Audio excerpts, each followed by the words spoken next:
আমাদের বাড়িতে কচু শাক প্রায়ই রান্না হয়, তবে তা শুধু চিংড়ি মাছ দিয়ে। এদিকে FMG silent partner Pupan Kumar challenge করে বসলেন, একবার নাকি ইলিশের মাথা দিয়ে কচু শাক খেলে জাস্ট ভোলা যাবে না। ইন্টারনেটে অনেক রেসিপি দেখা হলো, কিন্তু একটাও মনের মতো নয়। অগত্যা কচু বিশেষজ্ঞ মায়ের পরামর্শ মতো বাগান থেকে কচু শাক তুলে এনে ওকে দিয়েই কাটিয়ে নিলাম। তারপর কড়ায় অল্প একটু জল নিয়ে দিলাম কচুর ডালাটা উপুড় করে, আধখানা লেবু চিপে দিলাম মনে করে, আর সঙ্গে একটু নুন।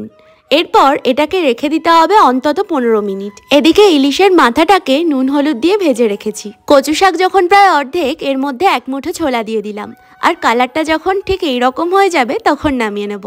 এর পরের পর্যায়ে একখান কড়াইতে 2 পলা সর্ষের তেল দিয়ে ফোড়ন হিসাবে দিলাম একটা শুকনো লঙ্কা আর আধা চা চামচ করে কালো জিরে আর সর্ষে। এরপর আমি কয়েকটা গোটা গোটা রসুন কোয়া ছেড়ে দিলাম। কোয়ার বদলে কুচিয়ে দিলে কিন্তু ইলিশের ফ্লেভারের সঙ্গে মার্জ করে যাবে। তো এরপর খানিক পেঁয়াজ দিয়ে ভেজে ভুজে নিয়ে তার মধ্যে দিয়ে দিতে হবে আদা বাটা। সব কিছু ভালো করে কষিয়ে নেওয়ার পর আগে থেকে সেদ্ধ করে রাখা কচুটা দিয়ে নেড়ে চেড়ে নেব।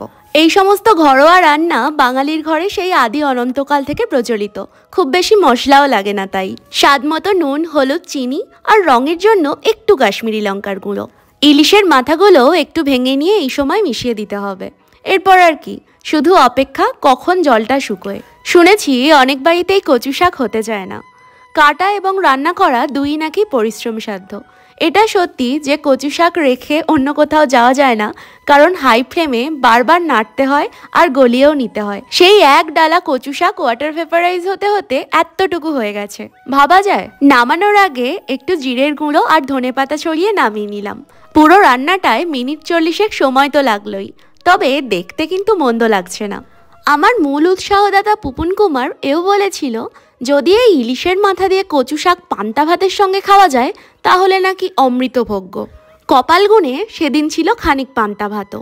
বুক ঠুকে বসে পড়লাম। এক এক খাবারের এক এক রকম তরিকা। এর জন্য লাগছে একটুখানি নুনের মধ্যে একটা কাঁচা লঙ্কা আচ্ছাসে পিষে নেওয়া, আর তারপর পান্তা ভাত দিয়ে কচু শাক যেই না গালে তুলেছি অমনি আহা, কচু শাক চিংড়ি তার নতুন কম্পিটিটর পেয়ে গেছে।